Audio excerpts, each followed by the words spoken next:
February 1960. A Saturday morning in small-town America. Could be Ohio. Could be Georgia. Could be Oregon. It didn't matter. Because if your town had a main street, it had a Woolworths. And if it had a Woolworths, that's where you were going. The front doors were heavy glass with brass handles, and they opened into a smell you never forgot. Popcorn, floor wax, roasted peanuts, and something sweet from the candy counter that hit you before you even stepped inside. The floors were worn hardwood or checkered tile, depending on the store, and they creaked under your shoes in a way that felt familiar, like walking into a second home. To your left, a long glass candy counter with bins of loose sweets, Mary Jane's, root beer barrels, wax bottles filled with colored sugar water, bit-o honey, peppermint sticks. Behind the counter, a woman in a smock who knew your mother's name, and probably yours too. She'd scoop your candy into a small paper bag and weigh it on a brass scale. A quarter bought more than a kid could carry. Straight ahead, aisle after aisle of everything. Sewing needles, goldfish in plastic bags, hair curlers, school supplies, toy soldiers, dish towels, greeting cards, pet turtles, record albums. It wasn't organized like a modern store. It was organized like someone's life, everything you needed, all in one place, nothing fancy, nothing expensive. And at the back, the lunch counter. Red vinyl stools bolted to the floor. A long formica countertop. A woman with a pad and pencil asking what you wanted. A grilled cheese for 35 cents. A cherry Coke made right in front of you. A slice of pie that came on a real plate. This was Woolworths. And for nearly 100 years, it was the center of American town life. Not the richest store. Not the fanciest. Just the one that mattered most. This is the story of how that happened. And how it ended. Frank Winfield Woolworth opened his first successful store in 1879 in Lancaster, Pennsylvania. The concept was radical for its time. Every item in the store cost either 5 cents or 10 cents. No haggling, no credit, no negotiation. You walked in, you saw the price, you paid it or you didn't. It was a store built for working people, and working people came in enormous numbers. By 1900, there were 59 Woolworth stores across the northeastern United States. By 1910, there were over 300. By the 1920s, Woolworths had become the largest retail chain in the world. In 1913, Frank Woolworth built the Woolworth Building in New York City, at the time, the tallest building on Earth. 60 stories, paid for entirely in cash, with nickels and dimes earned from ordinary Americans buying ordinary things. He called it the Cathedral of Commerce. The building cost $13.5 million, and he didn't borrow a penny. That told you everything about what Woolworths had become. Not a luxury brand, not a department store for the wealthy, a five and dime that generated more revenue than most banks. Because it understood something that most retailers didn't. The average American didn't need expensive things. They needed affordable things in a clean store, sold by someone who treated them with respect. And for decades, that's exactly what Woolworths delivered. For millions of American children, Woolworths was the first place they ever spent their own money. A kid with a dime could stand in front of that candy counter for 15 minutes, agonizing over the choice between Jawbreakers and licorice whips, and nobody rushed them. Nobody told them to hurry up. The woman behind the counter waited. She might suggest the caramels. She might tell you the lemon drops were fresh. You handed over your coin. You got a little white bag. And you walked out of that store feeling like you'd made the most important decision of your week. Because you had. Parents sent children to Woolworths alone. A 7-year-old with a quarter and a list, thread, bobby pins, a birthday card for Aunt Helen. The kid walked there, bought what was needed, and walked home. Nobody worried. The store clerks kept an eye out. The cashier knew whose kid belonged to whom. That candy counter wasn't just selling sweets. It was teaching an entire generation how money worked, how choices worked, how independence felt. By the 1950s, most Woolworth stores had a lunch counter, and in many towns, it was the only place a working person could get a hot meal for under $1. Construction workers, secretaries, retirees, mothers with strollers, they all sat at the same counter, on the same stools, eating from the same menu. A cup of coffee for a dime, a tuna salad sandwich for a quarter, a full blue plate special, meat, 2 sides, bread, and a drink for under 75 cents. The food wasn't gourmet. It was honest. Meatloaf that tasted like your mother made it. Soup that was actually hot. Pie that was baked that morning. The waitresses worked those counters for years, sometimes decades. They knew the regulars. They knew who took sugar, who wanted extra pickles, who was having a hard week and needed a bigger slice of pie without being charged for it. In many small towns, the Woolworths lunch counter functioned as something between a restaurant and a living room. You went there not just to eat, but to sit, to see a familiar face, to feel like you belonged somewhere between home and work. Saturday afternoons were the busiest. Families shopping downtown would stop at the counter between errands. Kids spun on stools while their mothers ordered. Fathers read the paper and drank coffee that was refilled without asking. There was a rhythm to it, familiar, unhurried, completely ordinary. Nobody photographed it. Nobody thought to preserve the moment. It was just lunch, just a counter, just a town being a town. This is the part people always remember with a particular kind of smile. Woolworths sold live animals. Parakeets, canaries, goldfish, turtles, hamsters, chameleons on little leashes. A kid could walk into Woolworths with $1 and walk out with a living creature in a paper bag. No forms, no background checks, no adoption process. Just a fish in a plastic bag tied with a rubber band, sloshing around while you carried it home on your bicycle. The turtle displays were legendary. Dozens of small green turtles in a shallow water tray, each one painted with a tiny design on its shell. They cost 29 cents. They lasted about 3 weeks, on average. And every kid in America wanted one. The parakeets sat in cages near the back of the store, chirping loud enough to hear from 3 aisles away. Mothers bought them as birthday presents. Fathers grumbled about the noise. Kids named them and loved them and cried when they escaped through an open window. None of it would be legal today. Health codes, animal welfare regulations, liability concerns. The entire pet department would be shut down within a week by modern standards. But in 1962, it was just Woolworths being Woolworths. A store that sold everything, including things that were alive. Every August, Woolworths became the unofficial back-to-school headquarters of America. Mothers came in with handwritten lists from teachers, specific pencil types, specific notebook sizes, specific crayon counts.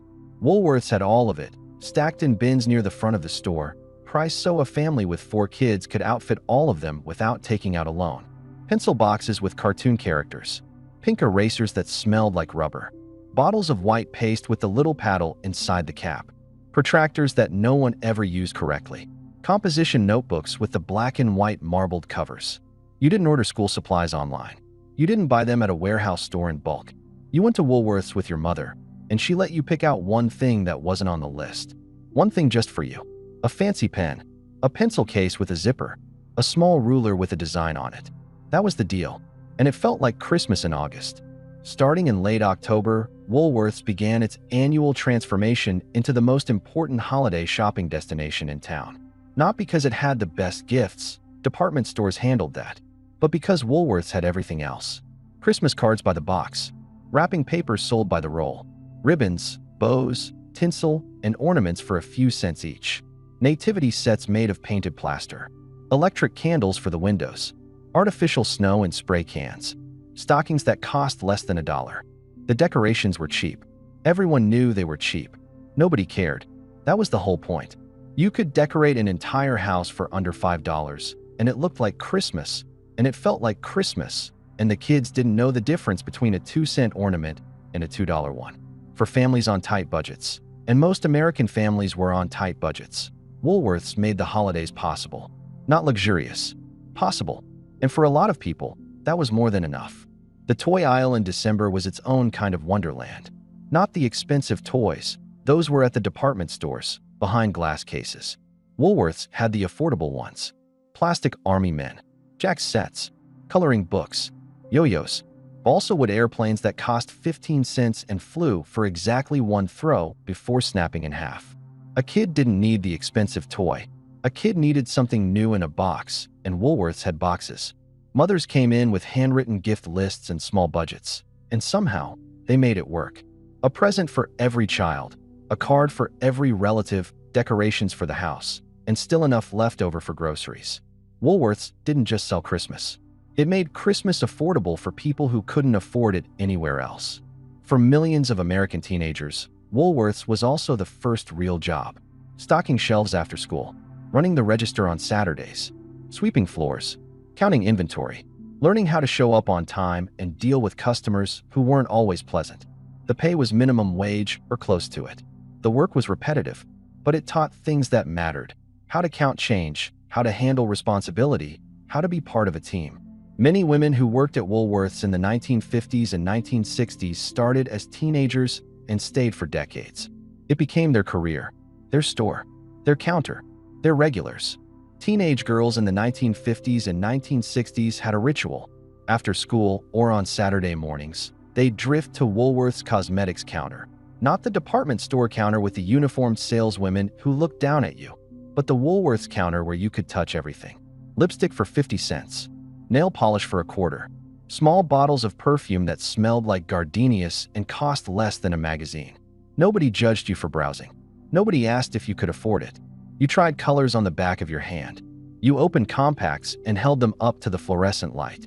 You bought the one you could afford and felt glamorous walking home. And near the back of the store, the record bin. 45 stacked in rows, organized by artist or not organized at all. You could flip through them for half an hour.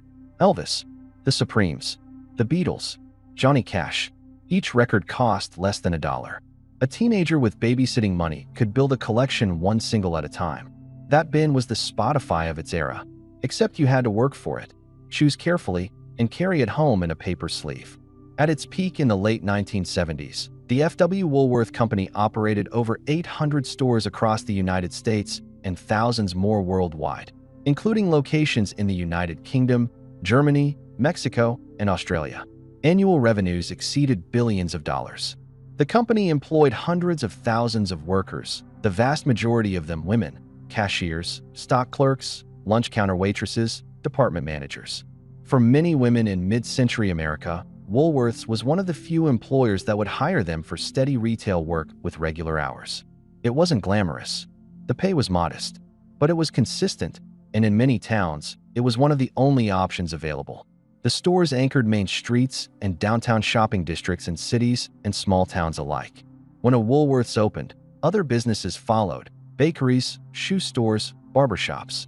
The Five and Dime was the gravitational center that held an entire commercial ecosystem together. Woolworths also became, unintentionally, one of the most important stages in the American civil rights movement. On February 1, 1960, for Black college students from North Carolina Agricultural and Technical State University, Azell Blair Jr., David Richmond, Franklin McCain, and Joseph McNeil sat down at the whites-only Woolworths lunch counter in Greensboro, North Carolina, and refused to leave. They were denied service. They stayed. The next day, more students came. Within weeks, sit-in protests had spread to Woolworths lunch counters across the South. Within months, the movement had reached 54 cities in 9 states. Woolworths didn't start the civil rights movement, but its lunch counter became one of the movement's most recognizable battlegrounds. The very thing that made Woolworths powerful, that it was everywhere, that everyone knew it, that its lunch counter was the most democratic eating space in American retail, made it the perfect place to expose the contradiction of segregation in a country that claimed to believe in equality. On July 25, 1960, the Greensboro Woolworths desegregated its lunch counter. Other locations followed. A section of that original counter is now preserved in the Smithsonian Institution's National Museum of American History. But here's the part that people rarely talk about. Woolworths didn't die in a single dramatic moment. It didn't burn down. It didn't go bankrupt overnight. It faded, slowly, store by store, town by town, like a light dimming so gradually you didn't notice until it was dark. The decline began in the 1970s, accelerated through the 1980s, and became irreversible in the 1990s. The reasons were structural. Suburban shopping malls pulled foot traffic away from downtown main streets. Discount chains like Walmart and Target offered lower prices through massive volume buying that Woolworths couldn't match. Dollar stores absorbed the budget-conscious customers. Fast food chains replaced the lunch counter. Woolworths tried to adapt. The company invested in specialty retail, launching chains like Foot Locker, which eventually became more profitable than the Five and Dime stores themselves. But the core business, the original variety store concept, was hemorrhaging customers and money. By the early 1990s, walking into a Woolworths felt different. The aisle seemed emptier. The staff seemed thinner. The merchandise looked tired. The lunch counters were closing one by one. The pet departments were long gone. The candy counters were shrinking. The magic was leaving. On July 17, 1997, the F.W. Woolworth Company announced it would close its remaining 400 American stores. The last Woolworths in the United States closed its doors that same year. There was no national mourning, no presidential statement, no moment of collective grief. Just 400 stores going quiet, one after another, across 400 American towns. Lights turning off, doors locking for the last time. Lunch counter stools that would never spin again. Employees who had worked there for 20, 30 years walked out on the last day with a box of personal items and no severance plan that matched their loyalty. Cashiers who had memorized the price of every item in the store. Stock clerks who could find a sewing needle in the back room with their eyes closed. Lunch counter waitresses who had poured coffee for 3 generations of the same family. They all went home on the same day, to towns that would never feel quite the same. In the weeks after closing, locals would sometimes walk past the darkened storefronts and stop. They'd peer through the glass at empty shelves and stripped counters. Some stores left their signs up for months, the red Woolworths letters still visible against the brick, as if the building itself hadn't accepted what happened. The company renamed itself Venator Group, then Foot Locker Incorporated. The Woolworth name disappeared from American retail entirely. A century of five-and-dime history, reduced to a shoe store brand. And in the towns where Woolworths had been the center of everything, something shifted. Not immediately, not dramatically, but permanently. The main street that had organized itself around that one anchor store began to unravel. Other businesses closed. Foot traffic disappeared. Downtowns hollowed out. It wasn't just a store that closed. It was a gathering place, a lunchroom, a first-job employer, a childhood landmark, a place where a kid with a quarter felt rich and a grandmother on a fixed income could still buy a birthday card and a ribbon. The buildings that once housed Woolworth stores met different fates across America. Some were demolished for parking lots. Some were converted into dollar stores or thrift shops. Some stood empty for years, their faded red signs still visible on the brick facades, ghost letters spelling out a name that fewer and fewer people recognized. In Greensboro, North Carolina, the original Woolworths building where the 1960 sit-ins took place was preserved and transformed into the International Civil Rights Center and Museum, which opened in 2010. That lunch counter, the one where 4 students changed history, became a permanent exhibit. In some towns, former Woolworths locations were repurposed into community spaces, libraries, or local shops. In others, they simply remained vacant, part of the broader decay of American downtowns that accelerated through the 2000s.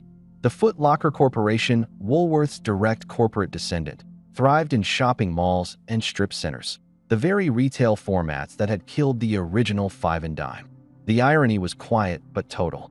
By the early 2000s, an entire generation of Americans was growing up with no memory of Woolworths at all. They had never sat on a red stool at a lunch counter, never picked a turtle out of a tray, never stood at a candy counter with a dime in their fist, trying to decide between root beer barrels and peppermint sticks. The experience simply ceased to exist, not replaced by something better, just gone. There's a temptation to romanticize Woolworths, to turn it into something it wasn't. It was a chain store, a corporation. It paid its workers modestly. Its products were inexpensive because they were made cheaply. The lunch counter food was simple. The goldfish died. The turtles didn't last. But here's what was real about it. Woolworths was a place where everyone was welcome, where a working family and a middle-class family stood in the same aisle and bought the same pencils and the same pie. It was democratic in the most literal, everyday sense, not by design, not by ideology, but by price point. When everything costs a nickel, everyone's a customer. Today, retail is segmented.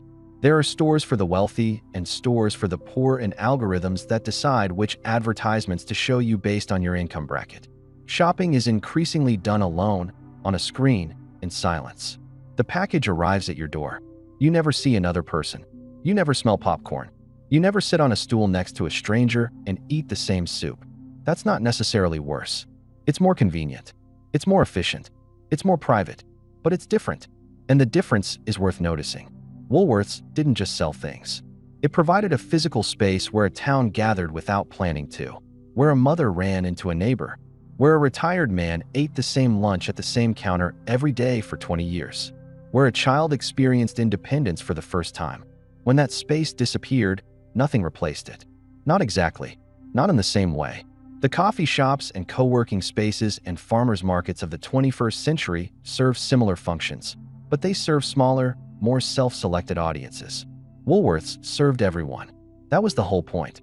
If you ever walked through those glass doors, if you ever sat at that lunch counter and ordered a grilled cheese, if you ever picked out a parakeet or bought a bag of candy for a dime, or watched your mother carefully choose Christmas wrapping paper from the holiday aisle, you remember. You remember the way it smelled, the way the floors felt, the way that store hummed with a particular kind of life that doesn't exist anymore.